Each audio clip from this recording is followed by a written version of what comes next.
Mesdames, Messieurs, la diaspora camerounaise en question. Telle est la préoccupation de l'édition 237, le débat ce soir. Combien sont-ils les Camerounais qui vivent à l'étranger? Qui sont-ils et que font-ils? Quelle est leur contribution à la marche du Cameroun? Finalement, au vu des récriminations de la diaspora camerounaise, comment faut-il s'y prendre pour renforcer le rôle de cette composante essentielle de la société camerounaise? 4 invités nous permettent ce soir d'examiner cette question. Il s'agit de Henri Toupenji. Bonsoir, Henri Toupenji. Bonsoir. C'est un plaisir de recevoir votre invitation et d'être accueilli sur votre plateau et avec tout un bonheur de partager ce panel avec des Camerounais d'un certain niveau, d'un certain haut vol. Alors, vous êtes diplomate camerounais à la retraite, vous avez été en fonction pendant longtemps en Suisse, mais aussi vous avez passé beaucoup de temps en Allemagne où votre épouse était également en fonction, puisque diplomate comme vous également. Ouais, je peux dire que j'ai été pendant près d'une dizaine d'années membre de la diaspora camerounaise en Europe, c'est ce que je peux dire. Ouais. Mais depuis un certain temps. Vous êtes revenu au Cameroun. Ouais. Alors, autre invité ce soir, Thierry Ndong, bonsoir. Bonsoir Guy, bonsoir téléspectateurs de Equinox TV et merci pour l'invitation. Vous êtes journaliste, directeur de publication du journal Intégration, dont le champ d'activité porte sur les questions d'intégration en Afrique, mais aussi au niveau sous-régional en Afrique centrale. Oui, mais notre champ d'action s'étend également sur la diaspora camerounaise dans le monde entier, notamment en Europe et aux États-Unis. Merci d'avoir accepté notre invitation. Jean-Baptiste Atemeng, bonsoir. Bonsoir et merci de m'avoir convié à ce débat sur la diaspora aussi. Vous êtes membre de l'équipe de communication du RDPC et vous avez la particularité d'avoir résidé pendant longtemps en Europe et en France. Pas seulement résidé, j'ai étudié, mais surtout j'ai été un responsable politique élu de mon parti en France. J'ai été vice-président de la section France de 2002 à 2007 et vice-président de la section France Nord quand on a scindé la section en deux de 2007 à 2015 avant d'être élu ici à Ngoumou. Mais je parle beaucoup plus en tant que responsable politique ayant modestement contribué autant que possible à l'intégration de la diaspora, surtout l'intégration politique qui a abouti au droit de vote de ces Camerounais, mais aussi d'avoir suggéré et débattu avec nos compatriotes d'Europe, d'Amérique. Nous avons tenu plusieurs fois des réunions avec tous les responsables du RDPC d'Europe et d'Amérique pour essayer de trouver des solutions et de faire des propositions concrètes par rapport à ces problématiques de la diaspora camerounaise, de sa contribution à l'évolution politique et économique du Cameroun. Alors on l'évoquera peut-être encore davantage ici. Il y a eu une élection récemment. On connaît aussi les difficultés, on connaît les plaintes de cette diaspora par rapport à ces questions politiques. Alors, enfin, nous avons également comme invité avec nous ce soir le docteur Jafet Anafat. Bonsoir. Bonsoir. Voilà, vous êtes chargé de cours à l'université de Yaoundé 1 au département d'histoire. Oui. Je dois préciser que vous avez résidé pendant longtemps en Belgique avant de revenir au Cameroun. Vous avez étudié, mais vous connaissez aussi la vie des diasporas africaines et notamment dans le cadre de certaines associations où vous avez milité. Oui, c'est ça. Alors je précise toujours à votre sujet que vous êtes l'auteur. Vous avez 2 ouvrages qu'il faut mettre à votre actif. Et il faut d'abord dire que vous avez publié Menaces sécuritaires en Afrique contemporaine, terrorisme et autres violences. C'est avec Ernest Messina et vous-même. Alors, ce livre qui a été publié aux éditions Presses universitaires de Bruxelles. Aux Presses universitaires de Bruxelles, voilà.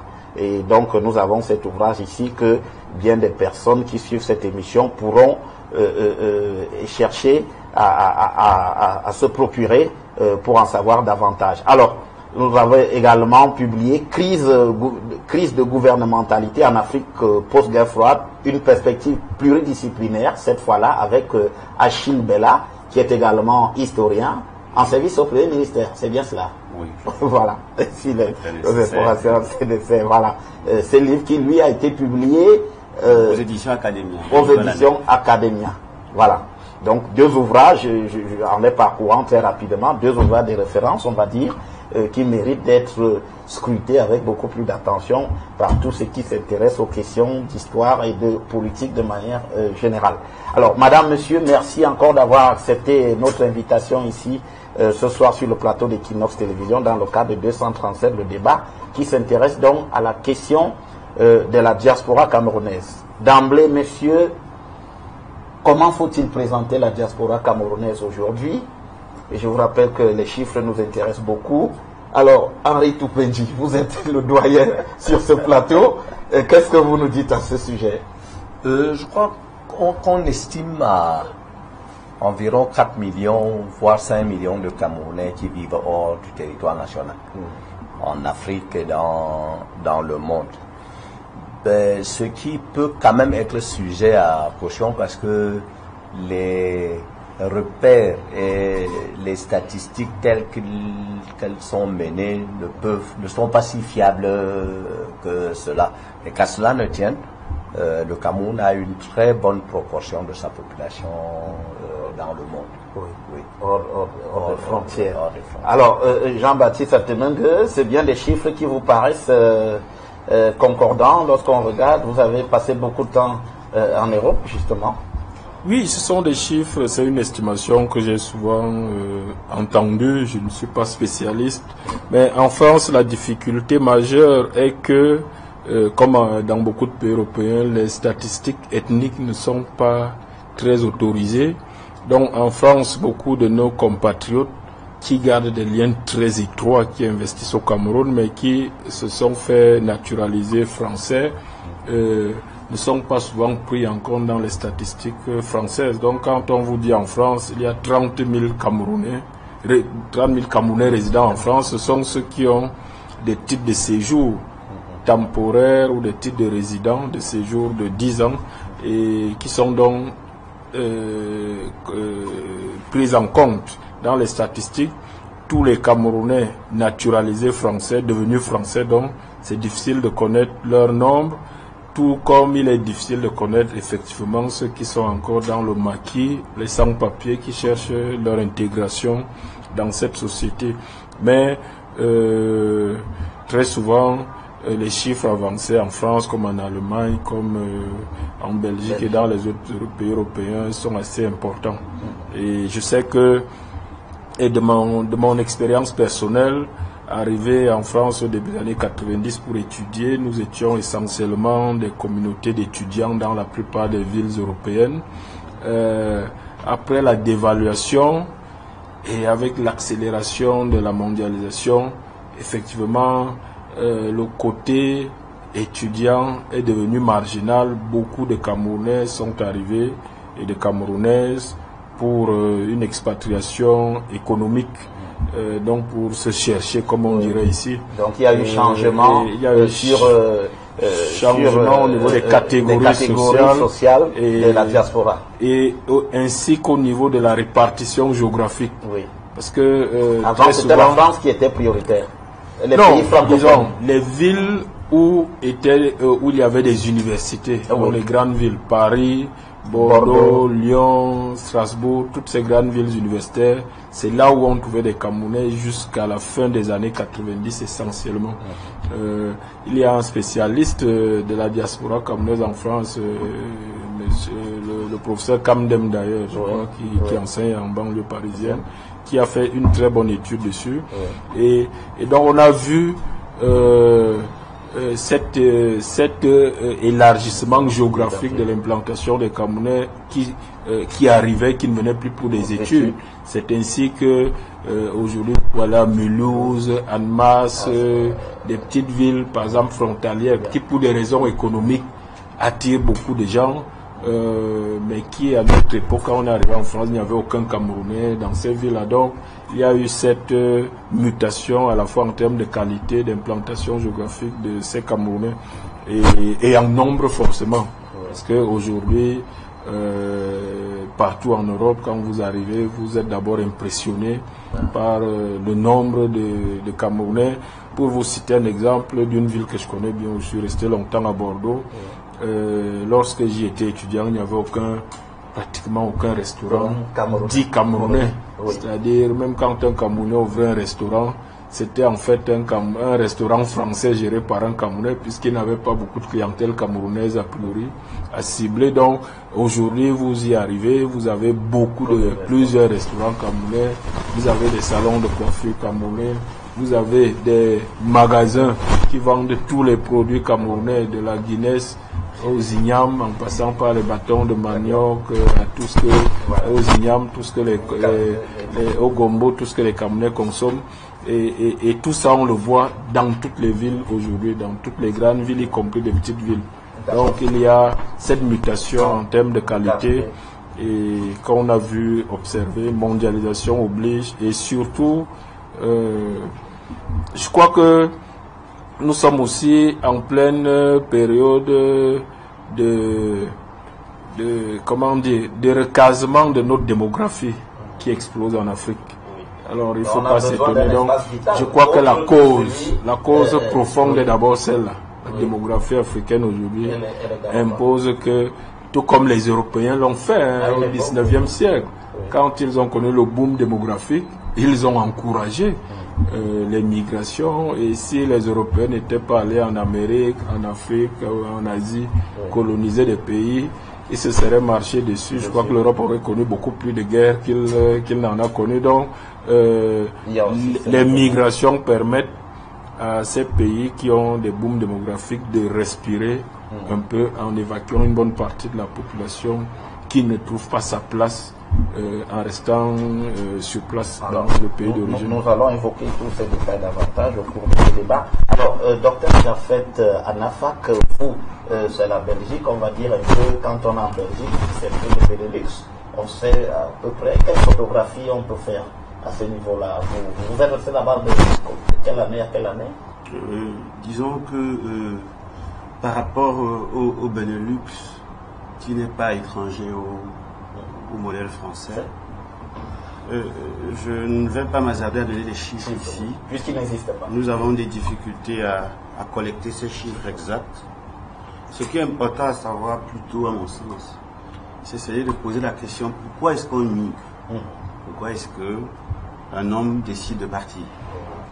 Et il est prouvé, montré, un consensus a été trouvé parmi les chercheurs que les causes de migration sont généralement les mêmes. D'abord, les causes économiques.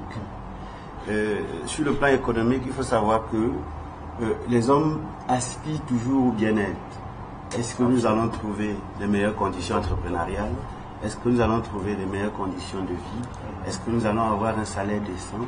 Est-ce que je peux améliorer mon salaire ailleurs? Nous avons des conditions socio-culturelles. Vous voyez? Donc dans le socio-culturel, vous avez des choses telles que les minorités religieuses. Si par exemple dans un pays vous ne vous plaisez pas et vous pensez que vous êtes, je ne sais pas moi, bouddhiste, et que les bouddhistes sont très marginaux dans le pays dans lequel vous habitez, vous pouvez aussi décider de migrer et aller dans un pays où vos convictions religieuses vont être très bien accueillies. Il y a également les minorités ethniques qui migrent le plus.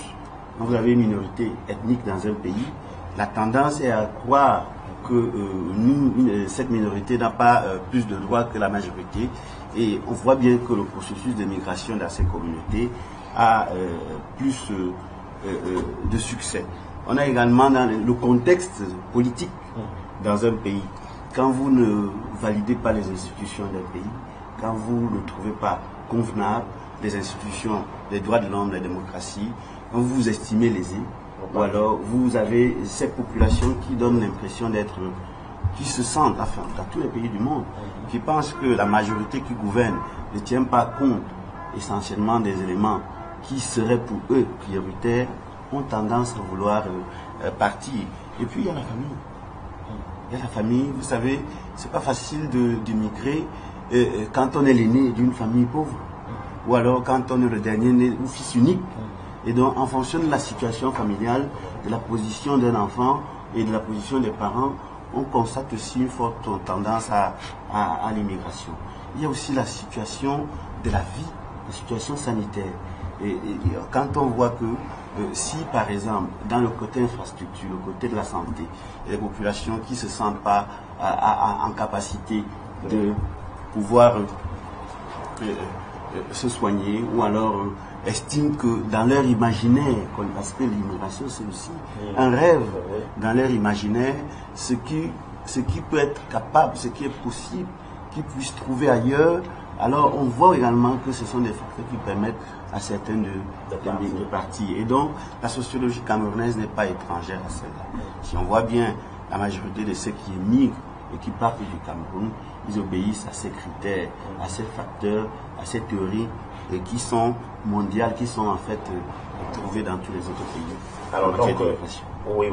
Alors, donc vous estimez, vous, que on a parlé ces dernières années de la grande tendance, la tendance lourde des Camerounais à partir. Est-ce que vous pensez également que les Camerounais partent beaucoup, ou alors ça reste dans des proportions qui sont raisonnables? On peut qualifier le Cameroun de pays diasporique.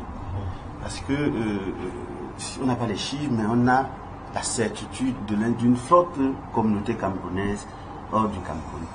Et quand un pays a, je ne sais pas moi, près de 15 à 20% de sa population à l'étranger, on pourrait déjà qualifier ce pays de diasporique, parce que la masse critique qui est hors du pays peut être un facteur stabilisateur ou déstabilisateur. Et donc, en ce sens, il faudrait prendre en compte les éléments contextuels, les problèmes que soulèvent ces populations qui partent du pays, contrairement à un pays comme le Gabon, qui n'est pas un pays diasporique, où le problème, la question de la diaspora ne se pose pas. Alors, Thierry, donc, et puis son champ d'activité, on l'a rappelé, sur les questions qui vont sur le continent et aussi sur naturellement l'Afrique centrale. Alors, quelle est la photographie qu'on peut faire à la diaspora camerounaise en Afrique? Comment est-ce qu'elle se présente? Alors, je vais davantage élaborer sur l'Afrique centrale pour constater que les Camerounais sont très bien implantés dans les pays de la sous-région, notamment les pays de la zone CEMAC. Quelques chiffres sont connus. Le cas, par exemple, du Congo, environ 5 000 Camerounais, Congo-Brazza. Au Gabon, on n'a pas de chiffres parce que finalement, ce pays frère a une tradition d'accueil des Camerounais, et ces Camerounais ont fini par se mouler dans la population gabonaise, et beaucoup ont pris la nationalité. Au Tchad, en RCA et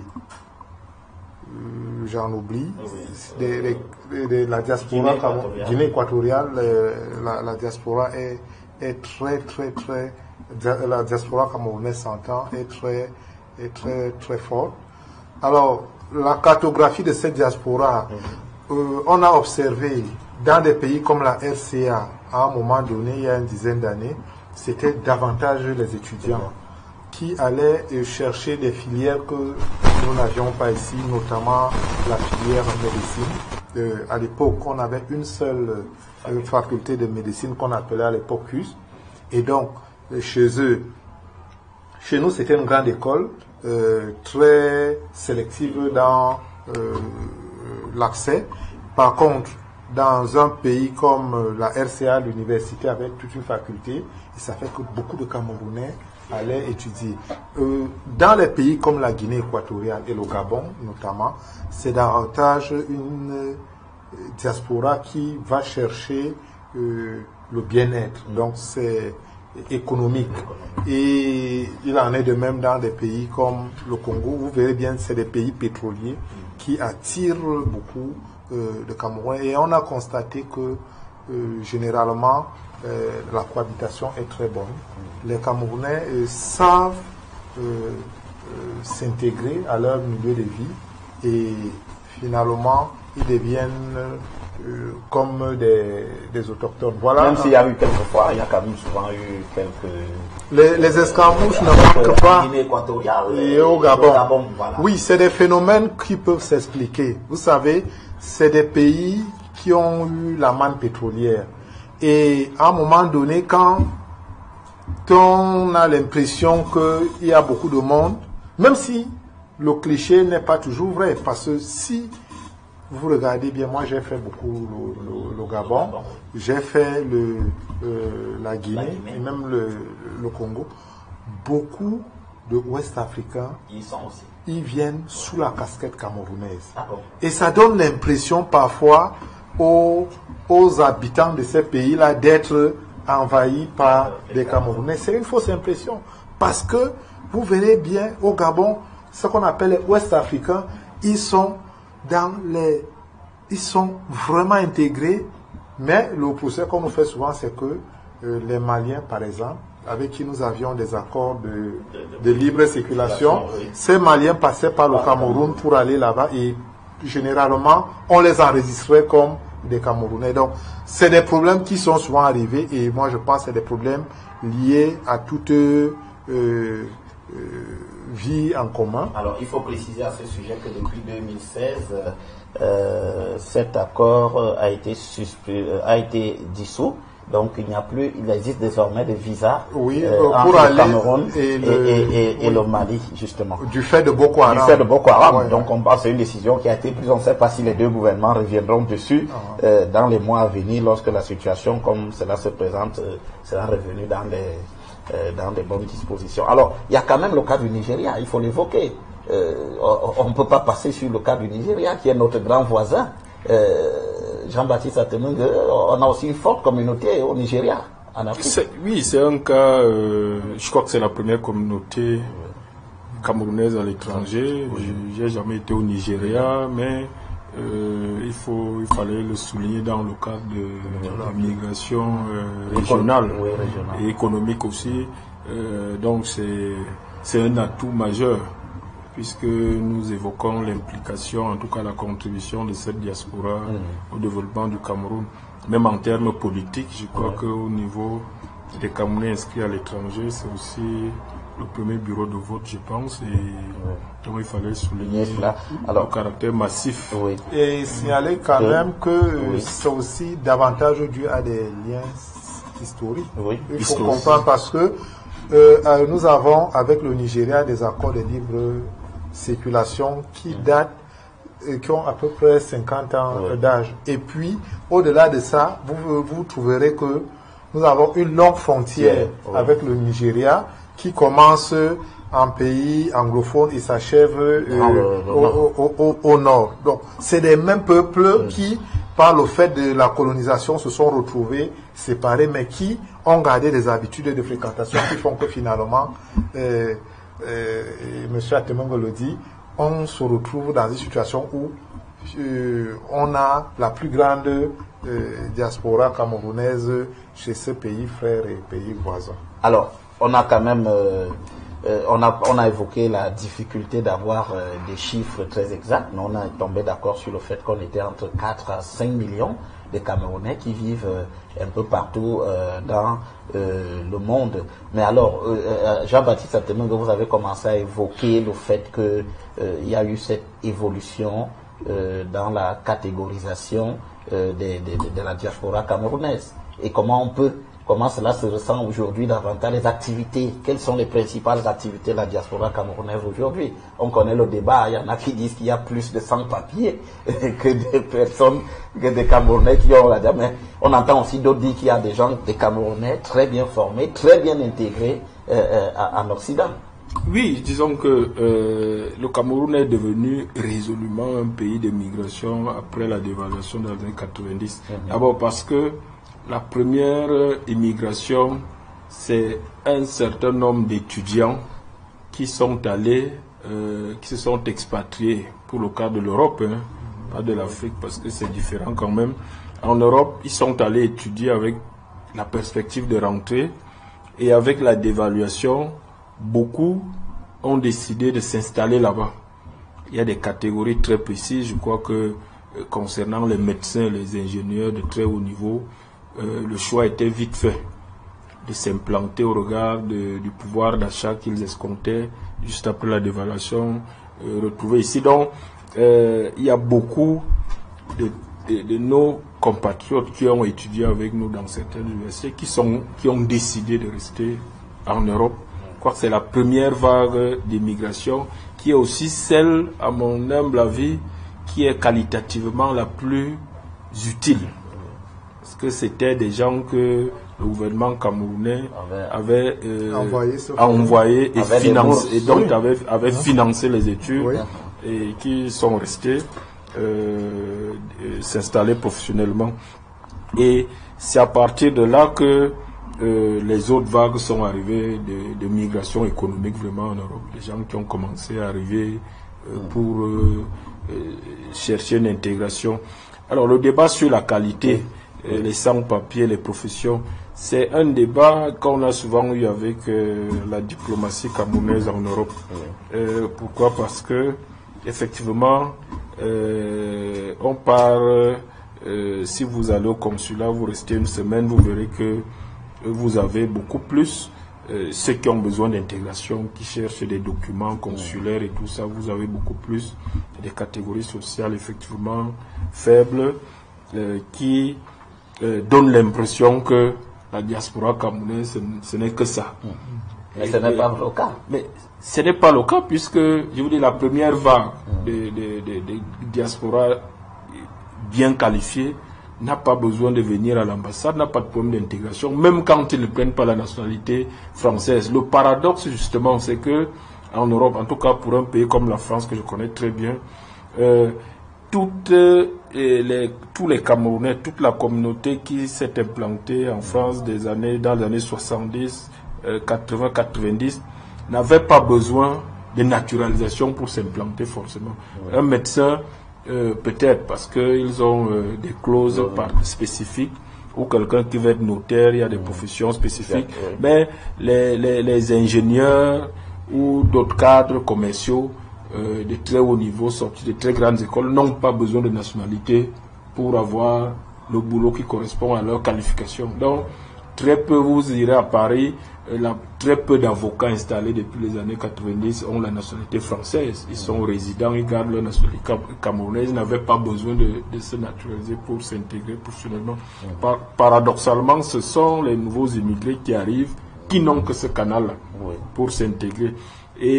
Mais ça ne veut pas dire que ces nouveaux migrants ne sont pas entre guillemets rentables très rapidement, parce qu'effectivement dès qu'ils ont la nationalité, pour ceux qui ont des qualifications ou qui sont dynamiques, et j'avoue que beaucoup de nouveaux immigrés en Europe nous surprenaient, parce que nous on est un peu l'immigration, on était l'immigration adulée, nous n'avions pas beaucoup d'efforts à faire, et le Cameroun que nous quittions n'était pas aussi rude que celui d'aujourd'hui. Donc vous avez des individus aguerris, soit aux affaires, soit des activités, qui arrivent aujourd'hui et qui en 2 ans, 3 ans sont très productifs, et pour là-bas et pour ici, et qui s'intègrent très rapidement. Certains partent même d'ici avec un canevas déjà très précis, alors que vous trouvez des Camerounais qui sont à Paris depuis 20 ans, mais qui s'amusent, qui n'ont parfois même pas de papier, parce qu'à un moment il a été négligent, il ne l'a pas fait. Donc, et le problème majeur, c'est que en général, il ne faut pas discriminer la diaspora, parce que très rapidement, vous pouvez voir quelqu'un qui arrive, il n'a pas de papier, il vous donne l'impression qu'il ne peut rien produire, et en 2-3 ans, vous vous étonnez que c'est lui qui vous reçoit peut-être à la porte d'un ministère à Paris, parce que tout de suite il s'est naturalisé, il a eu son concours parce qu'il est venu ici avec une licence en droit, et il est déjà bien intégré très rapidement. Donc, et même les premières vagues de migration française, je connais des ministres comme Devedjian, qui a été Patrick Devedjian, qui vous raconte son histoire, qui a été le fils d'une dame arménienne qui était dame de ménage, et qu'on avait chassé pour construire la défense, et qui en moins d'une génération est devenu le président qui gérait toute la défense, qui est le premier quartier d'affaires en France. Donc, selon les contextes, y compris pour ce qui concerne les migrations africaines. Et là, on n'a pas souligné ça. Aussi, la diaspora camerounaise n'est pas que la migration de première génération. Maintenant, il y a des gens, des enfants nés de parents camerounais, parfois même les deux, qui mangent le pem, le coquille à la maison, mais qui grandissent en France et qui se sentent camerounais. Même s'ils n'ont pas souvent vécu ici au Cameroun. Ou qu'ils n'ont pas de passeport camerounais. Donc, et cette génération augmente le potentiel des Camerounais. Parce que quand on compte les Camerounais, moi, dans ma politique libérale que je prône par rapport à la diaspora, face à une administration qui est très très conservatrice, on reviendra dessus, je les considère comme des Camerounais. Donc c'est la diaspora aussi. Et cette génération-là aussi, elle n'est pas visible, mais elle existe. Absolument. Elle existe.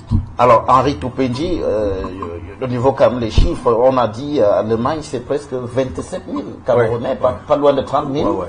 La Suisse également, c'est beaucoup plus un pays de diplomates. Mais alors, en Allemagne, vous avez souvent été pendant longtemps, on dit qu'il y a 12 000 ingénieurs camerounais en moyenne. Non, je crois que 12 000 c'est beaucoup. Peut-être la moitié. On parle de plus de 6 000 ingénieurs camerounais qui exercent, en Allemagne, et plus de 400 médecins qui exercent aussi en Allemagne. Donc, non seulement c'est une diaspora de très haut niveau, mais c'est aussi une diaspora très très organisée, qui a créé un mouvement qu'ils appellent le Challenge Cameroun, et qui chaque fois, une fois par an, se retrouve dans l'une des grandes villes d'Allemagne, et qui se fait remarquer par tous les Allemands. Vous pouvez en 4 jours vivre 12 000 Camerounais dans la même ville. Ils viennent dans des bus, ils viennent dans des trains, ils viennent dans des voitures particulières, d'une manière très mouvementée, d'une manière très active. Et ils font des débats, c'est organisé comme un congrès, et il y a aussi le sport, il y a la cuisine camerounaise et tout. Bref, vraiment un Cameroun très vivant. Je crois que c'est la diaspora la plus active sur ce plan, et qui a marqué leur pays d'accréditation ou leur pays où ils vivent. Les Allemands sont très conscients qu'en Afrique, il y a un peuple camerounais qui agit et qui vit vraiment ici en Allemagne. Et quelque part aussi, l'Allemagne a des sentiments, je ne sais pas si c'est dû au fait que l'Allemagne nous a colonisés. Il existe un certain sentiment particulier que l'Allemagne développe vis-à-vis du Cameroun, parce que les Camerounais sont très vite naturalisés allemands. Donc il y a une certaine facilité, je crois, en termes diplomatiques. On accorde facilement les visas et puis la naturalisation. Pas nécessairement le visa, mais dès qu'un Camerounais a terminé des études et peut travailler, vous n'êtes pas surpris que dans les 6 mois, 1 an qui suivent, il vous retourne le passeport camerounais au consulat. Donc il a déjà pris la nationalité allemande. Vous savez que l'Allemagne fait aussi face à un besoin criard de main-d'œuvre. La population est assez vieille et a commencé à trier, parce que c'était d'abord ouvert aux Turcs avec le développement du terrorisme. Et les autorités allemandes ont commencé à regarder de plus près. Mais je pense que le Cameroun a quand même bonne prestance en Allemagne. Mais il n'en demeure pas moins qu'il y a aussi les sans-papiers qui sont très nombreux, les débrouillards qui sont très nombreux. Mais je crois quand même que la diaspora camerounaise d'Allemagne est une diaspora assez qualitative. Alors, mais quand même, en Suisse, c'était davantage des fonctionnaires. Comme cette diaspora camerounaise en Suisse. Vous savez que la Suisse, elle est d'abord petite, et les conditions de naturalisation en Suisse sont assez compliquées. Toutefois, il y a beaucoup de Camerounais, il y a même une rue camerounaise à Genève, qui n'est pas très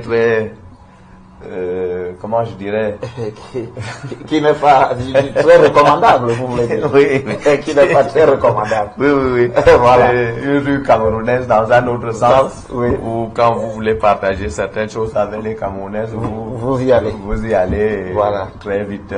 Parfois, vous êtes même surpris de rencontrer une de vos sœurs que vous aviez connue ici. Et le temps que vous sursautez, elle vous dit, viens, foutez-moi le camp, vous pensez même que quoi et tout. Bon, ben, enfin, c'était un peu pour faire rire. Pour faire rire. Voilà. Alors, j'imagine, mais il y a quand même le côté anglo-saxon, on l'a pas peut-être beaucoup évoqué là, depuis le début, États-Unis, Angleterre, et puis Canada, donc Amérique du Nord, et puis Angleterre. On a une idée de ce qui s'y passe pour la diaspora. On suppose quand même qu'il y a beaucoup de Camerounais aux États-Unis et notamment en Angleterre aussi. Oui, évidemment, parce que la culture d'intégration de ces pays n'est pas la même. Oui. Et c'est pour ça qu'une bonne partie de la diaspora européenne a migré ensuite pour des raisons de facilité d'intégration, soit en Angleterre, soit au Canada, soit aux États-Unis. Au Canada, par exemple, beaucoup de chercheurs, beaucoup de diplômés de très haut niveau qui s'y sont installés sont très souvent venus de France ou d'Allemagne, effectivement, lorsque l'Allemagne intégrait très peu, ou d'autres pays européens. Donc là-bas aussi, c'est un pays d'accueil déjà où l'immigration, vous voyez même ici, où l'immigration est très organisée lorsqu'elle est préparée dans un cadre officiel et où les conditions d'installation sont très faciles pour ceux qui ont des qualifications de très haut niveau. Donc beaucoup de nos camarades d'université en France sont passés de ce côté parce qu'ils avaient de meilleures perspectives là-bas, surtout ceux des sciences sociales ou même dans des domaines plus techniques, dans les filières scientifiques, où la recherche était beaucoup plus financée pour terminer leurs travaux de recherche dans des domaines très pointus où les universités françaises n'avaient pas assez de bourses. Alors, docteur Jaffet Anafak, côté du Benelux, on a aussi beaucoup d'étudiants. En Belgique, ce sont davantage des étudiants camerounais qu'on retrouve. Est-ce qu'on a aussi observé cette mutation de la qualité de la diaspora camerounaise ces dernières années? Oui, pour répondre à votre question, je vous propose de faire un petit processus historique de mise en place des diasporas mondiales, contemporaines et africaines. En particulier, le Cameroun n'échappe pas à cette configuration. En fait, le monde, à partir de la Première Guerre mondiale, au sortir de la Première Guerre mondiale, on assiste à un petit mouvement européen de migration due au travail. L'Europe a besoin de se reconstruire et les États dévastés en Europe et aussi les États perdants qui sont presque en banqueroute voient leur population migrer vers ceux qui sont ce qu'on qualifie de vainqueurs pour pouvoir construire les États vainqueurs et améliorer le train de vie des populations. Sauf que la crise économique de 1929 stoppe le mouvement des diasporas et retourne le processus d'autodestruction des populations mondiales et européennes. On n'en échappe pas à ça. Aux États-Unis, en Europe, on voit bien que c'est le protectionnisme, le retour au chenil. Et donc, au lendemain de la Deuxième Guerre mondiale, l'Europe est encore de nouveau dévastée. Les États-Unis également ont besoin de main-d'œuvre. On revoit alors ce nouveau processus de diaspora européenne, mondiale, qui se met en place. Dans cet état d'esprit, l'Afrique n'est pas en reste, parce qu'elle est encore colonisée et elle se charge d'envoyer la main-d'œuvre quand il le faut en Europe sans avoir besoin de la qualifier de diaspora. Et donc, dans les années 60, c'est le moment des indépendances. Et face à ces indépendances, l'Europe s'organise, les États-Unis s'organisent, les États africains aussi s'organisent. On voit un processus pour lequel les États qui s'organisent à donner l'indépendance par des accords de coopération ont un processus par lequel les diasporas africaines sont dans un premier temps essentiellement ou alors en très large majorité orientées vers l'ancienne puissance coloniale. Si vous verrez des milliers de Camerounais en France, des Congolais en majorité en Belgique, vous verrez ainsi de suite des Maghreb. Il y a également aussi la volonté de faire venir la main-d'œuvre spécialement. Et c'est en ce sens que vous avez, par exemple, face au contentieux belgo-congolais, l'entrée en scène des Marocains en Belgique, qui ont été appelés pour construire des métros, par exemple. Et ce type de diaspora est aussi le reflet de l'entrée en scène des accords de coopération. Des accords de coopération économique, également migratoire, qui permettent un déplacement des populations qui travaillent.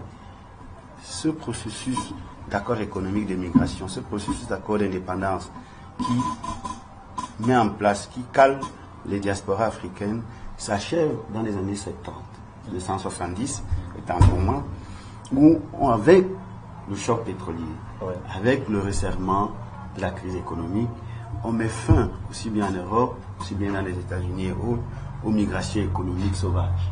On rentre dans le processus de mise en place des migrations avec le regroupement familial. On met fin à l'immigration économique. On commence dans certains pays à faire ce qu'on appelle l'immigration choisie. Et là, dans le cas de la Belgique que vous connaissez, est-ce que les Camerounais, cette immigration choisie là, vous avez le sentiment qu'elle a été appliquée là-bas? Si j'avais remonté le processus historique, vous aurez compris très facilement. Et donc, ce processus que les parents puissent désormais se dire, pour donner plus une perspective, je vais rappeler tout à l'heure les facteurs économiques, pour donner plus de perspective aux enfants, d'essayer de les faire partir, que ce soit en Italie, que ce soit en Afrique de l'Ouest aussi, parce que l'immigration culturelle, en Côte d'Ivoire, pour faire médecine, etc. En Afrique de l'Ouest de manière générale. Et aussi en Europe. Et donc là, on ouvre un chapitre de l'immigration culturelle avec la montée des étudiants. On ouvre un chapitre de l'immigration politique avec une forte montée de demandes d'asile et aussi une immigration culturelle avec la forte montée des artistes camerounais qui se renforcent parce que dans les années 80, ils étaient aussi là, maintenant ils étaient aussi très nombreux. Vu le quota à l'époque, l'immigration se faisait par la musique, par le départ des fonctionnaires, par les boursiers et de l'État. Donc, ils étaient très peu avant 1990. Dans cette première vague-là. Alors, nous avons une photographie de cette diaspora camerounaise à peu près dans les principales zones dans le monde. Alors, maintenant, quel est le rapport que cette diaspora entretient avec le Cameroun? Peut-être je voudrais dire quelque chose. Sur l'Afrique et surtout sur l'Asie. Parce qu'on n'a pas beaucoup parlé de l'Asie. On a oublié l'Asie. Mais on a bien constaté que depuis une quinzaine d'années, les Africains en général et les Camerounais en particulier s'ouvrent à l'Asie. Oui, la Chine. La Chine en particulier. J'ai un témoignage d'un collègue, Dominique Bassi, journaliste à Repère, qui a bénéficié d'un voyage de découverte en Chine. Et lorsqu'ils arrivent à Beijing, la capitale, il y a des programmes qui leur permettent d'aller à l'intérieur du pays. Et il nous raconte que à l'intérieur, plus profond, après peut-être 2 heures d'avion, 3 heures d'avion, ils se retrouvent en face des Camerounais qui sont intégrés dans ce pays-là, à des endroits insoupçonnés. Donc, puisque nous parlons de cette diaspora, nous devons aussi savoir que depuis un bon bout de temps, l'Asie nous accueille et que, au-delà des études minoritaires, il y a davantage une diaspora qui va à la quête des affaires. Même des étudiants. Oui, il y a des étudiants, mais davantage des affaires. Et parce que vous avez une ville comme Guangzhou en Chine, qui est qui est carrément le grand carrefour commercial aujourd'hui, où je parle des Camerounais, nous parlons de la diaspora camerounaise, naturellement celle de l'Afrique, des autres pays aussi, mais celle du Cameroun, elle va à Guangzhou pour faire des achats qui reviennent au Cameroun. C'est vraiment une activité qui est très importante. L'un des indicateurs d'ailleurs, c'est les transporteurs aériens qui, regardez le succès d'Ethiopians, de Kenyans. Les Africains, quand moi je vais à Nairobi, je me retrouve généralement avec des Camerounais qui, eux, sont en partance pour l'Asie, mais en transitant par le Nairobi. Et au retour, regardez nos avions. Ils sont généralement pleins à partir de Nairobi ou d'Addis. Ils sont pleins de ces commerçants, de cette diaspora qui envoient des marchandises. Donc il y avait cet aspect. Et je voudrais aussi préciser la diaspora sportive. On l'a peut-être négligée, mais elle est importante. On a beaucoup de Camerounais qui sortent pour aller jouer au football, pour aller pratiquer le sport. Et c'est un phénomène qui est récent. Il date d'une dizaine, d'une quinzaine d'années. Donc, j'avais cette précision. Merci beaucoup. Oui, merci beaucoup. Vous apportez là des précisions qui sont importantes à l'éclairage de ces débats. Alors, le rapport donc maintenant, après avoir posé effectivement la photographie de cette diaspora camerounaise, quel est le rapport que cette diaspora entretient avec le Cameroun? C'est des rapports très ambigus. Une chose est sûre, les Camerounais, je ne sais pas comment on peut les qualifier, ils aiment beaucoup leur pays et ils détestent aussi beaucoup leur pays. Surtout les Camerounais de la diaspora. Ah bon. Si nous prenons leur contribution à notre développement, elle est énorme. Parce que si nous multiplions seulement 10 euros par le nombre de Camerounais qui sont en Europe et ils envoient ça au Cameroun, on s'est retrouvé, je crois, des chiffres autour de 585 milliards. Des chiffres de 2015. Ouais, de 2015. Donc si nous sommes en 2019, voilà. On peut penser que nous sommes au-delà de ces 585 milliards. Et ça, c'est des chiffres officiels. C'est-à-dire qu'on a pu tracer. Oui. Il y a, je crois que le volume est plus important que ça. Ok. Mais, comme Camerounais organisés envers leur pays, c'est très difficile d'apprécier. Et comme État du Cameroun ouvert à sa diaspora, c'est aussi un peu compliqué. Parce que, qu'est-ce que vous voulez, quand au Sénégal, au Mali, il y a des ministères. Au Cameroun, c'est une division, c'est une direction des Camerounais à l'étranger qui est logée au ministère des Relations extérieures, ce qui est très regrettable. Parce que en réalité, pour encadrer cette diaspora, la mener à aimer notre pays et la mener à être davantage impliquée dans le développement de notre pays, il faut une institution beaucoup plus forte, une agence générale ou un service placé auprès du chef de l'État ou des services du Premier ministre qui a le pouvoir de décision. Parce que en réalité, ces Camerounais-là, surtout ceux qui font partie de l'élite dans ces pays-là, ils ont des revenus considérables et ils ont des grands projets qu'ils veulent faire au Cameroun. Et très souvent, ils sont déçus quand ils arrivent. Si ce n'est pas la famille qui a détourné de l'argent, c'est les autorités qui leur promettent des facilités qu'ils n'ont pas. Et vraiment, c'est à repenser cette relation au niveau étatique entre la diaspora camerounaise et l'administration nationale. Alors, docteur Japhet Anafat, est-ce que cette relation, vous la trouvez aussi très tendue entre la diaspora camerounaise et le Cameroun et son pays? Comment cela, vous analysez cela comment? Tout à l'heure, je vous ai dit que un pays, selon moi, est dit diasporique lorsque à plus de 15 à 20% sa population est à l'extérieur. Et je ne vais pas revenir sur les propos du précédent, qui a bien décrit la situation d'ambiguïté qui existe entre les autorités et la population de la diaspora. Il faut simplement rappeler que en droit international, il existe trois façons d'appartenir à un territoire. Soit si vous avez le droit du sang, vous êtes né parce que vos origines sont camerounaises, vous êtes camerounais. Soit c'est pas le droit du sol, parce que vous êtes né quelque part et c'est chez vous. Soit c'est l'adoption, donc ce qu'on appelle la naturalisation. Et c'est même droit à rappeler aux gens que le troisième droit peut être pris à tout moment. Les nationalités qu'on donne aux Camerounais à l'étranger peuvent être reprises. parce que le Cameroun a signé des conventions contre la patrie et tout, et donc on reprend la nationalité, on vous renvoie à votre nationalité d'origine. Donc un Camerounais né au Cameroun ou d'origine camerounaise, c'est un droit. Et un droit s'accompagne des devoirs. Et donc il est important que nous nous mettions ensemble pour repenser les droits et repenser les devoirs de la diaspora camerounaise. Et je crois que par rapport aux droits, pas de droit de vote. Il faut demander des visas. C'est ça l'état des lieux. Je prends un exemple simple.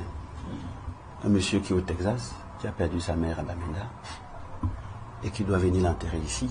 Il demande un visa. Il devrait demander un visa à Washington. Comment est-ce qu'il fait pour arriver à l'heure pour enterrer sa mère? Une fois que les obsèques sont passées et qu'il n'est pas venu, qu'espérez-vous de ce monsieur par rapport à sa terre natale? Et donc la première solution, par exemple, serait de, si on ne veut pas donner la double nationalité, qu'on permette aux Camerounais d'origine étrangère de prendre le visa à l'entrée, à l'aéroport, comme les Turcs le font. Ouais. C'est par exemple un début de solution. Vous arrivez à Yaoundé, vous demandez votre visa. Si vous êtes Camerounais d'origine.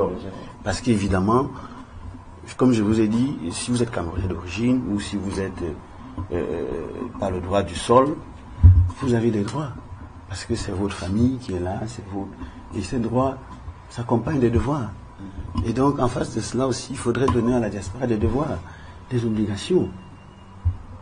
Ces obligations ne sont pas aujourd'hui bien spécifiées. Et donc, face à ce flou, il y a une sorte d'incompréhension. Je vous assure, une faute incompréhension. Mais est-ce qu'un Camerounais qui va à l'étranger n'a pas simplement, vis-à-vis de son pays, il n'a pas simplement le devoir de patriotisme? Est-ce que, vous me direz peut-être qu'il a pris la nationalité, une deuxième nationalité là-bas, mais est-ce qu'il n'a pas d'abord le devoir de patriotisme? Ce devoir de patriotisme ne se discute pas. Et je crois que, comme il a bien dit tout à l'heure, là n'est pas la question. Tous les Camerounais sont patriotes. Il suffit de regarder le processus de Coupe d'Afrique des Nations quand il a lieu. De regarder une demi-finale de Coupe d'Afrique, je ne sais pas moi, à la place parisienne, ou à Montréal, ou à, je ne sais pas moi, en Thaïlande.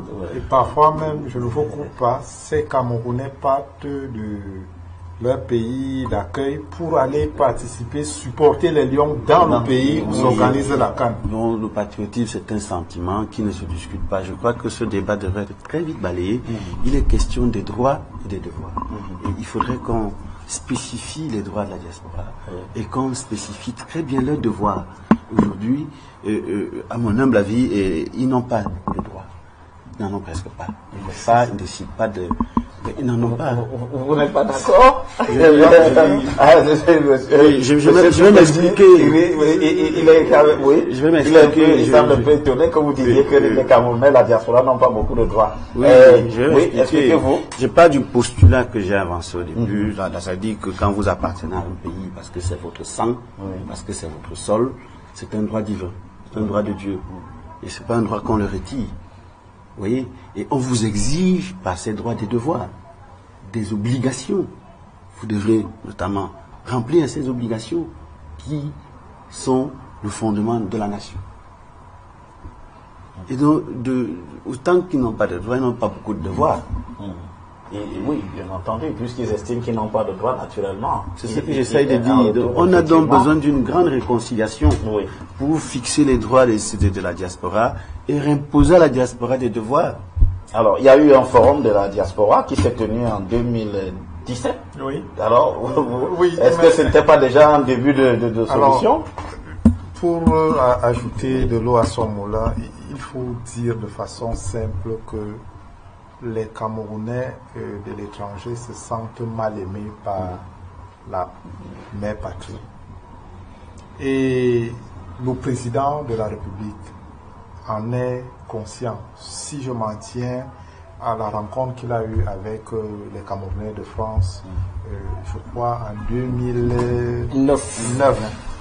Lui-même, il ne l'a peut-être pas dit officiellement, mais on a senti que le président avait vraiment envie de faire passer le malaise, de régler ce problème. Et La petite déception qu'on a, c'est que les lendemains de cette visite n'ont pas encore porté les fruits attendus. Et ce manque, ce sentiment que je disais d'être comme un enfant mal aimé dans une maison fait que la plupart de nos compatriotes ne donnent pas la pleine mesure de ce qu'on pourrait attendre d'eux. Je vous donne un exemple simple. Le nombre de médecins en Île-de-France. Camerounais. Oui, Camerounais. En Île-de-France. Dépasse. En Île-de-France, c'est Paris là. Oui, Bon, dépasse dans la zone, de 2 fois le nombre de médecins que nous avons au Cameroun. Ces gens qui travaillent en France, c'est vrai, ils ont des arguments économiques, mais parfois, ils veulent revenir sans trop de conditions, sauf que le minimum n'est pas garanti. En Allemagne, on parlait tout à l'heure de l'Allemagne. Nous sommes la première diaspora africaine en Allemagne et la deuxième diaspora étrangère après les Turcs. Imaginez le potentiel qu'il y a dedans. Il le disait, ces gens se retrouvent dans le cadre des congrès. Et ces congrès ont dépassé le cadre de l'Allemagne parce que j'ai vu dernièrement des Camerounais qui viennent de France, qui viennent de Suisse pour participer à ce grand rassemblement en Allemagne. Donc, c'est des choses que nous devons capitaliser. On voit des pays comme le Maroc qui savent très bien tirer parti de leur diaspora. Au Sénégal aussi. Le Sénégal, le Mali. Absolument. Et je pense que le Cameroun gagnerait à le faire et ça participe de ce que moi j'appelle la modernisation de nos textes, le toilettage de nos textes pour les adapter aux réalités de l'heure. Voilà. Alors Jean-Baptiste Atemengue, il y a quand même beaucoup de problèmes. La diaspora, il y a comme une sorte de dépit amoureux, pour reprendre Marivaux, entre la diaspora camerounaise et son pays. Non, je crois que c'est le terme approprié. Il y a beaucoup de malentendus. Et ayant été moi-même acteur pour essayer autant que possible de faire avancer la situation, c'est pour ça que j'ai dit d'emblée en début d'émission que il y a un problème d'institutionnalisation ici, un problème politique majeur. Quand j'ai été élu pour la première fois vice-président de la section RDPC à Paris, j'ai posé, nous avons eu l'idée, un certain nombre de camarades, d'engager une étude, une concertation entre compatriotes de notre bord politique, des concertations pour faire des propositions concrètes à notre parti. Et nous avons mis en avant effectivement, lors de l'accompagnement économique, le droit de vote et la double nationalité, la problématique de la double nationalité ou de la multinationalité. J'ai été tout de suite convoqué à l'ambassade du Cameroun à Paris pour me faire tirer les oreilles et me dire que vraiment, monsieur le vice-président, vous amenez des thèmes d'opposition, des thèmes subversifs. Ça, vraiment, en tant que militant du RDPC, ça nous déçoit un peu. Et cela m'a beaucoup heurté. Ça nous a plutôt encouragé à aller de l'avant. Et j'avoue que la première conséquence majeure fut justement la fameuse rencontre avec la diaspora en 2009 à Porte-Dauphine, et où le chef de l'État, que je trouve marginalisé par rapport à cette question dans l'appareil étatique camerounais. Marginalisé parce que ce n'est pas que les collaborateurs, ce n'est pas que l'administration, ça va au-delà de l'administration et c'est un phénomène mondial. Même la population, les populations espagnoles, turques, même sénégalaises, maliennes, se sont tous méfiés de la diaspora. Donc, il faut aller voir comment les dirigeants ont inversé cette relation. Et au Cameroun, la population camerounaise est très conservatrice aussi, même si elle aspire à migrer. Mais ceux qui sont ici, si vous faites un référendum sur la double nationalité, ici, vous aurez sûrement un homme. Ça a été le cas au Portugal, ça a été le cas partout. Et donc, cela rejaillit forcément avec des enjeux politiques au niveau de l'équipe du Real, parce que la diaspora pourrait être une menace politique pour les dirigeants des pays de migration. Et donc, nous avons fait un lobbying énorme. Quand nous sommes venus déposer le premier rapport, après concertation avec la section RDPC des États-Unis, du Canada, de France, de Belgique et tout ça, on a fait un rapport. Nous sommes venus le déposer. À l'époque, c'était le Premier ministre Edouard Frem qui était chef de gouvernement, et le Premier ministre Yann Philemon était secrétaire à la présidence. C'est lui qui nous a reçus côté présidence. Ce rapport, avant de le faire, nous avons fait le tour de tous ces pays. J'ai moi-même été reçu dans les consulats, les ambassades du Sénégal, du Mali. Donc nous avons... Étant entendu que M. Yang lui-même avait fait 20 ans au Canada. Et lui-même était... comme ambassadeur du... Et justement, il a été... et nous de France, on l'a su, parce qu'il s'est démarqué très tôt, étant ambassadeur au Canada, comme étant l'ambassadeur le plus progressiste en la matière, par ses positions. Donc quand il est rentré ici, quand il nous a reçus, il nous a beaucoup soutenus et a transmis fidèlement ce qu'on a ramené comme proposition au chef de l'État. Et c'est ensuite que le chef de l'État, effectivement, en 2009, est arrivé à Paris avec des positions bien arrêtées. Pour la petite histoire, je peux vous dire que les discours revus, corrigés, prévus et distribués à la presse avant cette cérémonie ne comportait aucun mot sur la diaspora. Et donc, le président, ces séances tenantes qu'il a lui-même, il a pris sur lui d'introduire cette question du droit de vote de la double nationalité. On a réimprimé le discours pour ajouter ce qui était devenu en fait la phrase clé de toute cette sortie. Et c'est pour vous dire que nous avons d'un côté une administration et une diplomatie qui n'est pas du tout formée pour gérer la diaspora, ce qui est dommage. Je ne sais pas si jusqu'à présent il y a un module ou une unité de valeur pour que nos diplomates soient formés pour ça. Quand vous allez à l'ENA en France, même les administrateurs municipaux, les administrateurs civils, je veux dire les diplômés de l'ENA, ont une formation très poussée sur la gestion des Français de l'étranger. La diplomatie française est d'abord faite pour les Français de l'étranger. C'est ce que les gens ignorent. Donc c'est l'objet principal de leur formation. Ce n'est pas pour les relations interétatiques.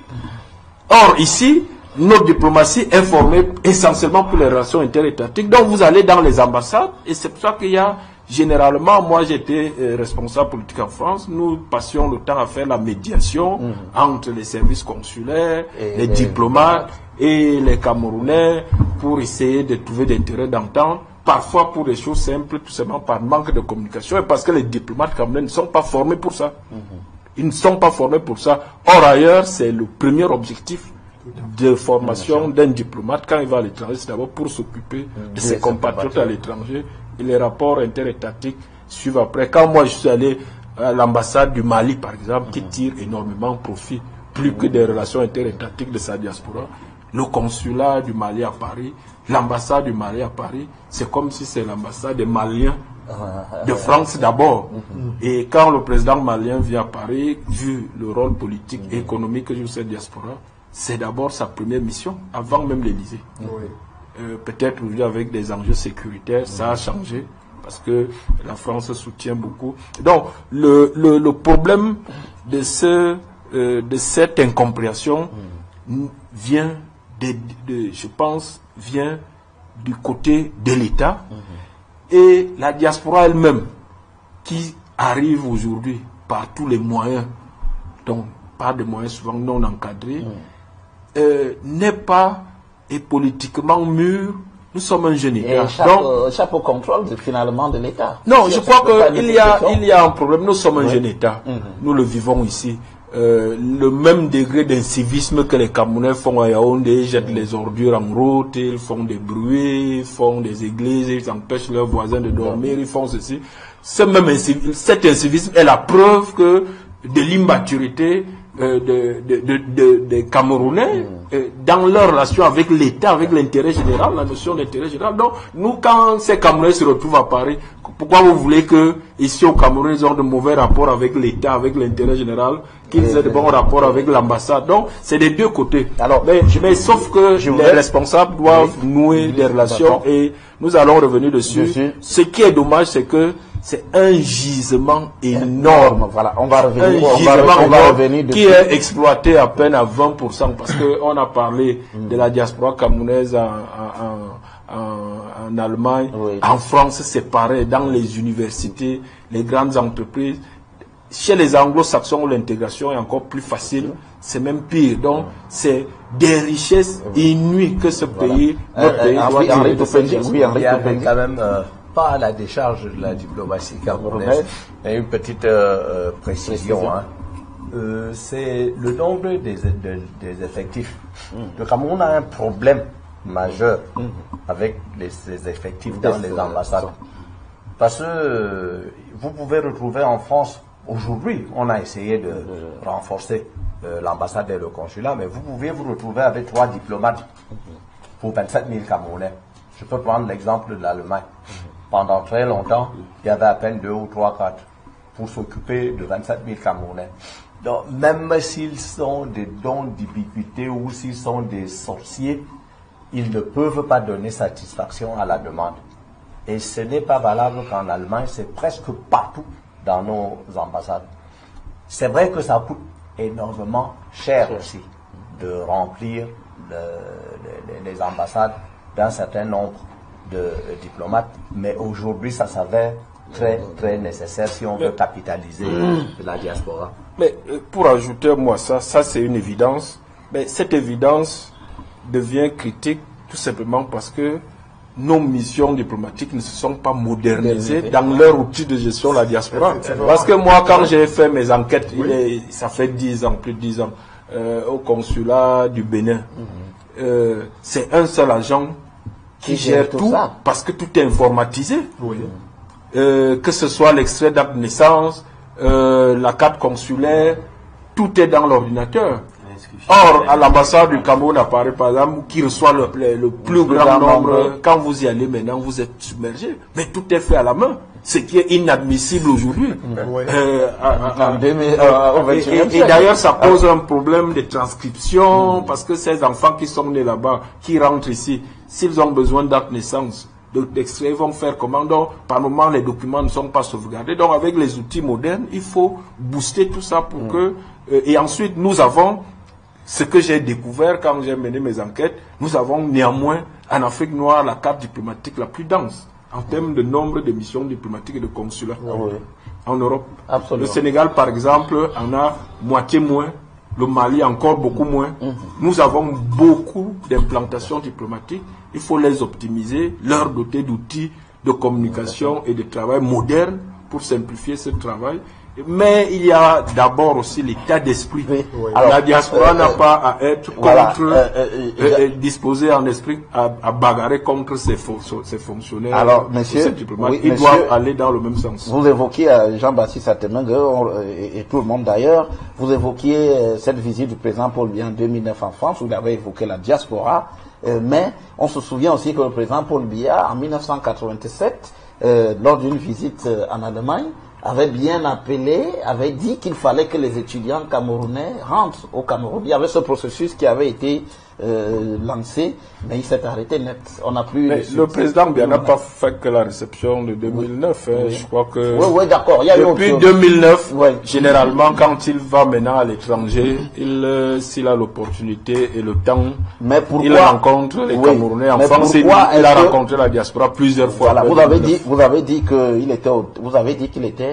Je pense qu'il est isolé mais dans cette option libérale. C'est quand même lui le président. Il est mis en minorité. Il est mis en minorité parce que c'est pas lui qui met en œuvre ce qu'il préconise sur le terrain. C'est ça le problème. Par exemple, pour le droit de vote, il a pris cette décision en 2009, il a annoncé, il a demandé de le faire. Mais j'allais dire, comme on dit au quartier, à -1, en 2011, les Camerounais d'étrangers n'allaient pas voter. On a rattrapé à la dernière minute parce que c'était un engagement qu'il tenait à réaliser. mais avec les lourdeurs et un certain nombre de pressions négatives, c'est à peine si en 2011 on a eu quelques inscrits. Cette fois, je pense que le potentiel y est encore. Donc il faut, je pense qu'il faut beaucoup d'efforts politiques.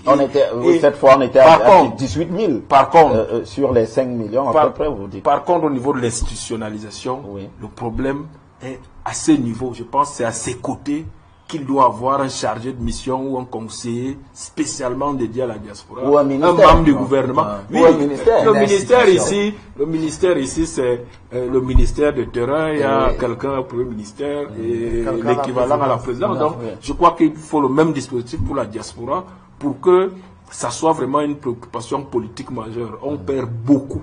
À ne pas. Alors oui, nous allons finir par justement cet aspect économique que nous avons évoqué tout à l'heure avec une contribution chiffrée en 2015 à 585 milliards. Bon, il y a ça c'est rien du tout par rapport à ce que la diaspora camerounaise fait produire. Absolument. Ou rapport, parce qu'il y a des partenariats économiques aussi. Ça c'est pas chiffré. Ça ce sont des transferts secs. Absolument, ça c'est des transferts Western Union, des transferts en numéraire. Effectivement, il faut aller certainement au-delà. Alors, il y a une question qui est une véritable pomme de discorde, c'est celle de la double nationalité. Quel est le problème, monsieur? La double nationalité, quel est le problème? D'où ça vient? On sait que ça date de 1968. Beaucoup défendent l'idée que c'était une loi pour écarter la diaspora, mise en place par Amadou Ahidjo. Où se trouve la vérité dans tout cela, monsieur? Docteur Jaffet Anafa. Je vais essayer d'expliquer un peu la loi de 1968. Oui. Cette loi, à mon sens, c'était une loi signée par un décret, signé par le président Ahidjo, modifiant les conditions d'octroi, de conservation et de paix de nationalité camerounaise. Notamment, les exceptions que propose cette loi nous gênent un peu. Parce que, voyez-vous, perd sa nationalité camerounaise. Celui qui, envoyé dans les organisations internationales, refuse de rentrer dans son pays à la fin de sa mission. Perd sa nationalité camerounaise. Celui qui a pris une autre nationalité camerounaise, une autre nationalité qui n'est pas camerounaise, mais qui a été déchu de sa nationalité camerounaise par un juge camerounais. Perd sa nationalité camerounaise, celui qui dénonce la nationalité camerounaise et qui prend une autre nationalité.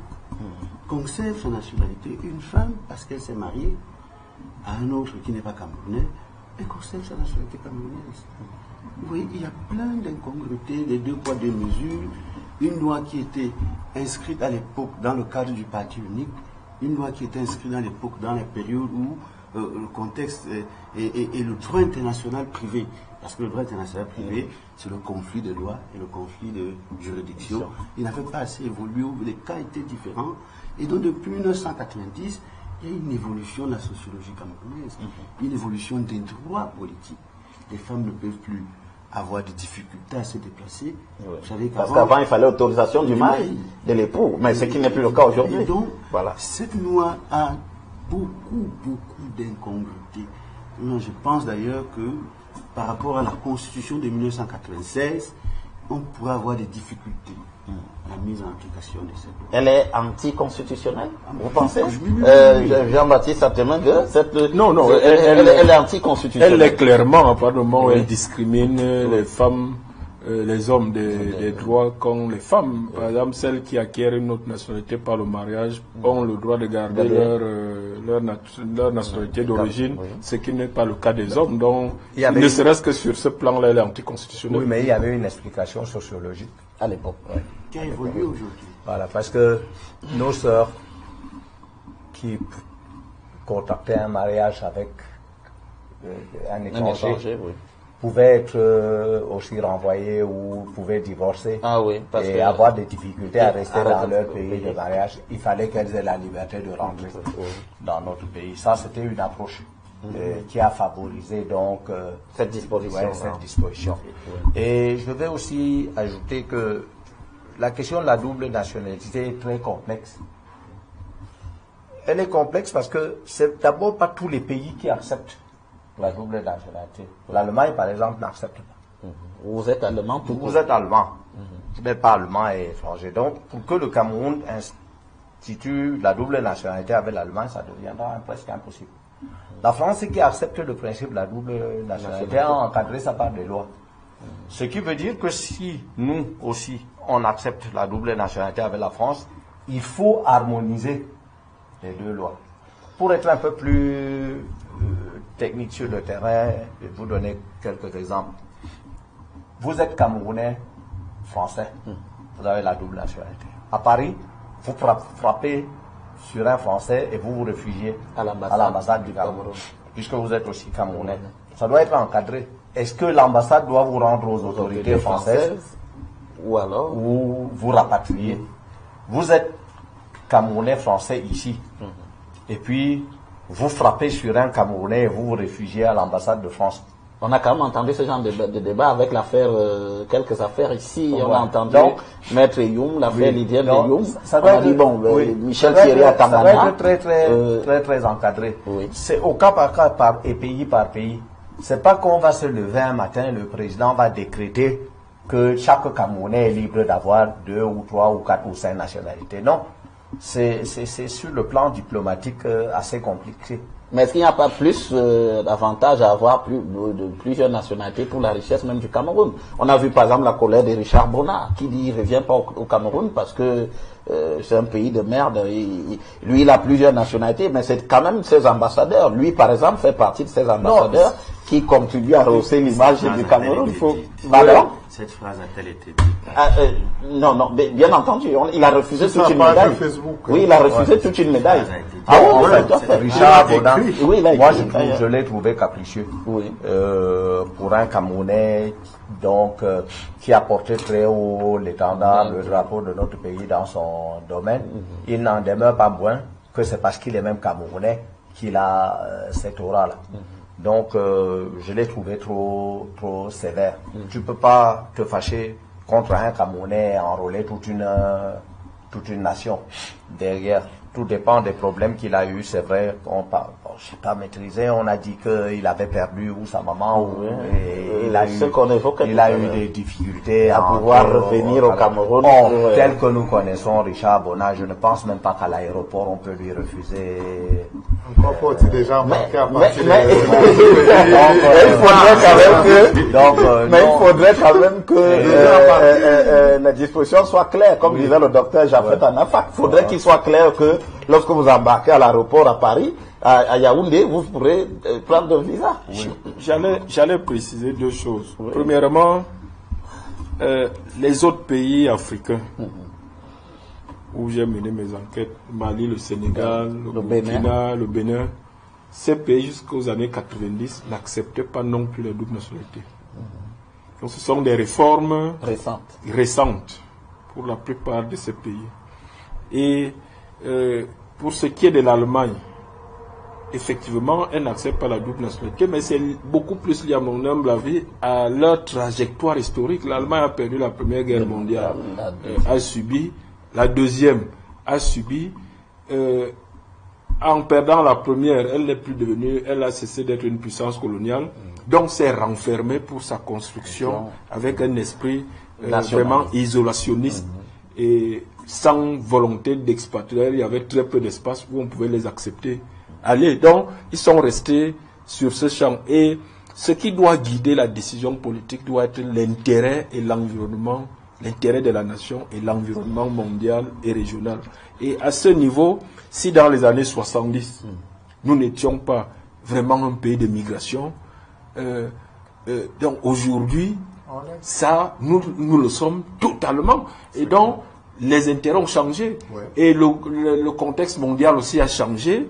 Nous allons, sur le plan idéologique, à l'époque, nous étions dans des idéologies renfermées, guerre froide, avec des cloisonnements étanches. Aujourd'hui, nous sommes en pleine mondialisation, société ouverte, multiculturalisme mondial.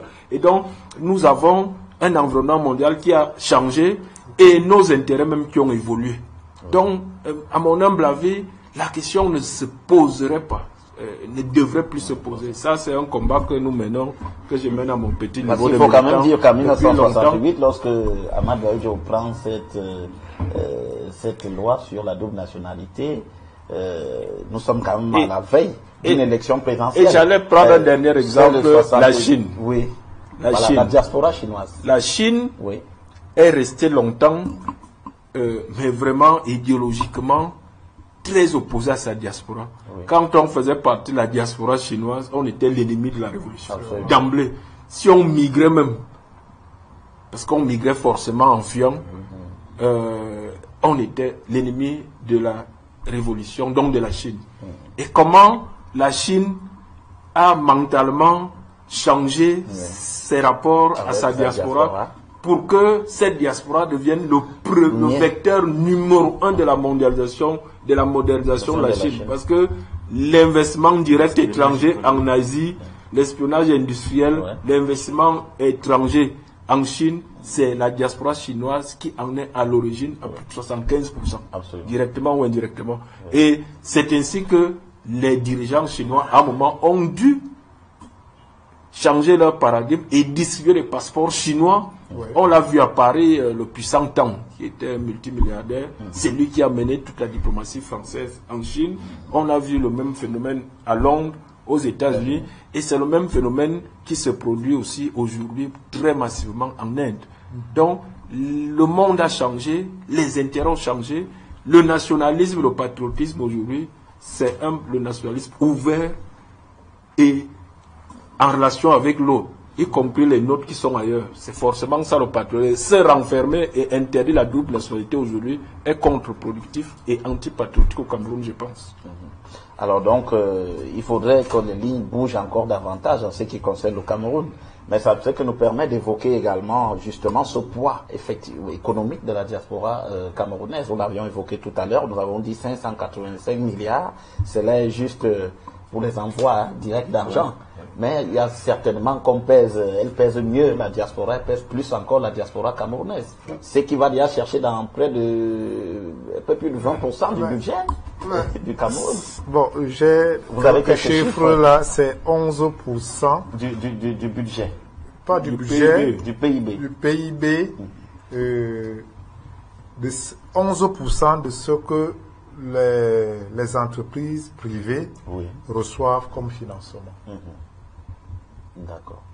Ça, c'est la première chose. La seconde que je souhaite ajouter à votre suite, c'est que la diaspora, ne nous limitons pas à ces chiffres. Absolument.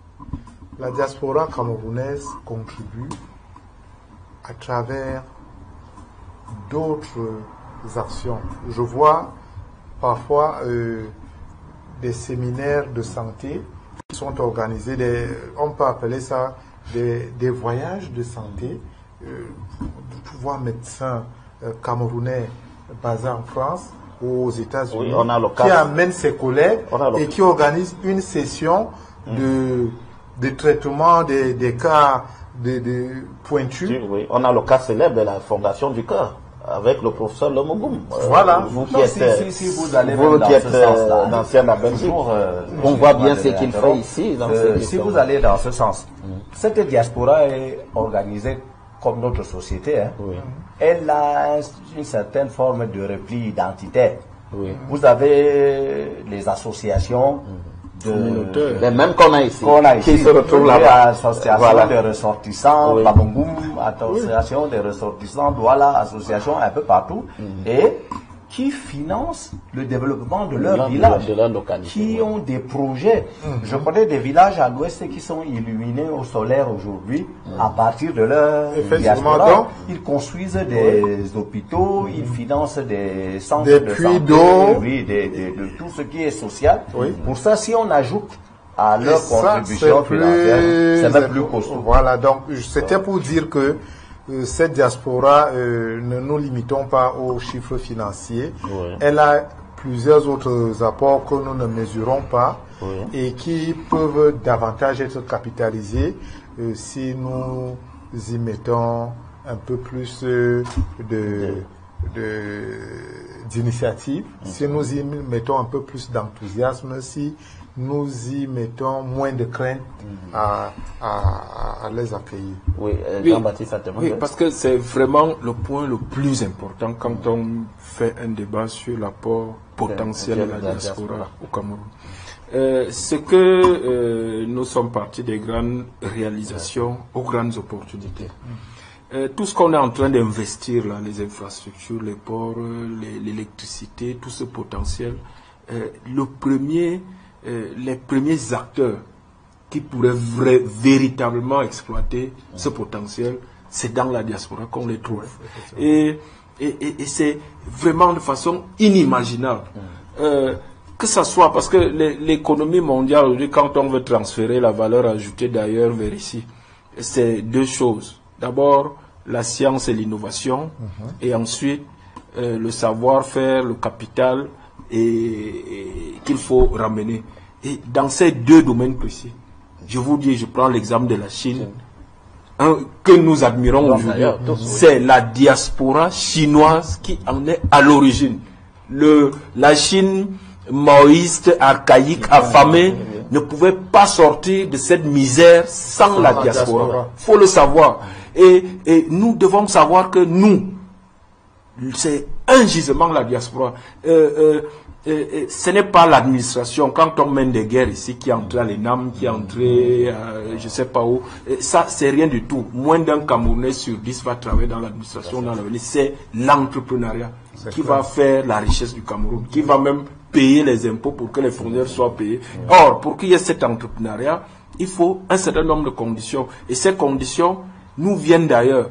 Parce que un Chinois, un Marocain ou un Français ou un Américain anglais vient ici investir très souvent parce qu'il est amené par un Camerounais de la diaspora. Et si ces Camerounais de la diaspora savent que les conditions sont réunies, ils vont en ramener des tonnes et des tonnes. Même quand ils sont pauvres là-bas, c'est-à-dire qu'on n'a pas de capital, ils peuvent trouver des partenaires qui ont des capitaux. Alors, et deuxième chose, le volet scientifique et innovation de l'université. Le nombre d'universités camerounais à l'étranger, je n'ai pas le chiffre exact, mais quand moi je voyais en France, et beaucoup ont des remords même, parce que parfois leurs études ont été financées par l'État du Cameroun. On a discuté plusieurs fois, moi j'ai amené au RDPC en France, des maîtres de conférences, des gens qui étaient disposés à prendre un mois de leurs vacances. Il y a de tels projets au Sénégal, au Mali, un mois de leurs vacances, même si on leur payait pas le billet d'avion, ils pourraient le faire eux-mêmes, mais venir pour des vacances utiles et tenir des conférences, dispenser des cours, accompagner les étudiants, chercheurs ici et leur ouvrir des portes là-bas. Et ça, c'est un potentiel énorme aussi au niveau universitaire et scientifique. Et au niveau de la recherche, vous savez que la recherche coûte trop cher. Donc, tout cela, il faut mettre ça en place. Et c'est pour ça que l'institution ne doit pas être l'embryon qu'on a au Minirex actuel, la division. Il faut vraiment institutionnaliser. On a eu le forum des Camerounais de la diaspora. Ça, c'est aussi embryonnaire. Quand c'est tel, parce que c'est institutionnalisé dans d'autres pays comme le Maroc, le Sénégal et tout, ou le Mali. C'est des grands rendez-vous, Ce sont des grands rendez-vous desquels ces pays tirent énormément de bénéfices. Et chez nous, c'est dommage, mais c'est un combat que je mène. Il faut continuer, parce que là, à vous entendre parler, vous voulez dire qu'il faut évacuer les querelles qu'on a entendues à l'issue de l'élection présidentielle entre la diaspora et puis... il faut les évacuer. Diaspora d'agitateurs et de minorités. C'est pas ça, la plupart des Camerounais qui sont à l'étranger n'aspirent qu'à aider leur famille, qu'à s'épanouir eux-mêmes, parce que vous avez beau avoir les papiers américains, français, à un moment ou un autre, vous saurez que vous êtes toujours à l'étranger. J'ai vu le professeur Ogbelen être très content de venir servir à chaque fois. Et pourtant, il a tel les sommets scientifiques en France. J'ai vu d'autres, c'est quand il revenait au pays, faire quelque chose qu'il s'épanouissait. Je voudrais ajouter que dans le cadre des transferts de technologies, le Cameroun ne se développera pas avec la présence chinoise ou européenne. Ce sont nos enfants qui sont à l'étranger, qui ont su voler le feu, c'est-à-dire cette technologie-là, qui viendront développer ces pays. Je ne dis pas que ceux qui sont ici ne le font pas, mais il faut aussi reconnaître que le niveau de nos universités aujourd'hui ne permet pas toujours d'être compétitif au niveau de l'acquisition de la science. Et c'est la science, la technologie qui développe un pays.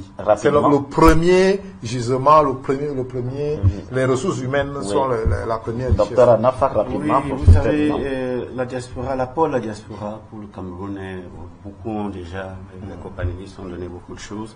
Il faudrait aussi que les Camerounais sachent que l'ingénieur camerounais dans une entreprise occidentale est un diplomate camerounais. Et que le médecin camerounais dans un hôpital est un diplomate camerounais. La diplomatie silencieuse et secrète, elle a toujours été menée par les diasporas. Les diasporas qui sont vives, qui sont là, mais qui sont silencieuses, mais qui sont dans la diplomatie secrète pour faire avancer le pays. Et à ça, c'est quelque chose qui est très important. C'est le problème qu'on a dans les pays anglo-saxons, où aux États-Unis, on a tous les problèmes diplomatiques, tout simplement parce que c'est un pays de tradition où les diasporas fabriquent les décisions de la Maison Blanche. Et donc, si la politique américaine en Inde, c'est la diaspora indienne qui la prescrit, la politique américaine en Chine, ce sont les Chinois qui ont leurs centrales, qui la prescrivent, et c'est pas l'ambassade qui prescrit cette diplomatie.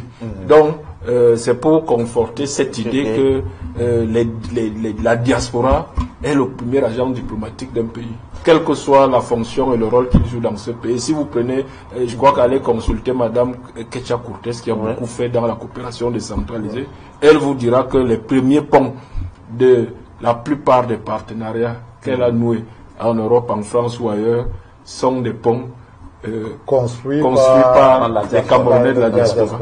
Alors merci monsieur d'avoir accepté notre invitation ce soir sur Equinox Télévision. Nous débattions justement de la diaspora camerounaise et du meilleur moyen de tirer profit d'elle.